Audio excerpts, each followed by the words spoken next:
Hi, my name's Angie. Since I've become a Christian about a year and a half ago, God has been very busy in my life. I'd like to share one of his most recent, what I consider a miracle, with you. Over the winter, many of you may know that I was very sick through the winter. If there was a virus to be caught, I got it. I was on 2 rounds of antibiotics, 3 rounds of prednisone. I couldn't breathe. I couldn't breathe most of the winter long. Come January, I had pneumonia. And come February, I knew I had to quit smoking. I've been a smoker for 29 years, and it wasn't feasible anymore. As much as it was everything that all smokers say, it's my best friend, it was this, it was that, it was everything. I knew it was time, and I tried to quit multiple times before and had been very unsuccessful.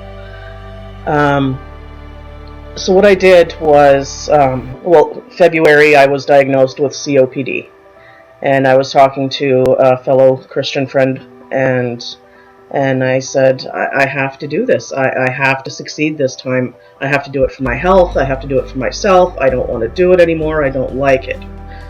But how am I going to do it? I've failed so many times. So we were talking, and she said to me, she says, Angie, the word I'm getting for you is redemption. You have to ask him for redemption. So I made myself a plan. All of February, I knew that it was time to mentally prepare myself. It was time to quit. March 1st, that was it. I was done. I wasn't going to smoke anymore. And I followed the steps of redemption, and I talked to God. I talk to him all the time. But I asked him to forgive me, and everything that I felt I needed to do, I shared with him. So at that time, this is a leap year, so February 29th, before I went to bed, of course, as a smoker, you have your last cigarette before you go to bed. And I said, okay, that's it. I'm not doing this anymore. And I went to bed, and I was a little nervous because, as I said, I've failed many times before, and I really didn't want to fail this time. I felt like I was letting myself down if I failed. Woke up the morning of March 1st. I hadn't even gotten out of bed yet. And I said, Lord, I need your help. I'm going to need you today, and I really, really need you to stand by me and give me the strength that I need to get through this. I have to do this.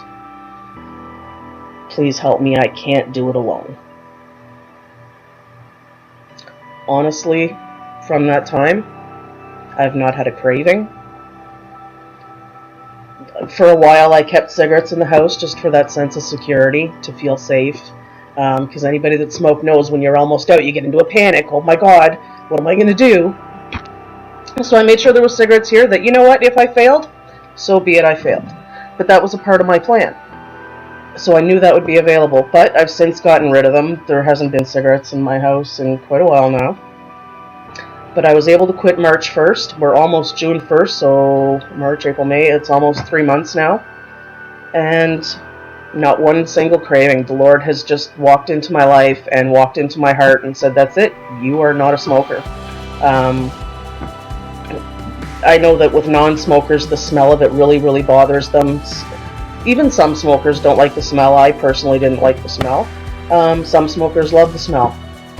For myself, since I quit, I've been around other smokers, and the smell neither appeals to me or unappeals to me. Like, I don't find it I'm not one way or the other. It just is.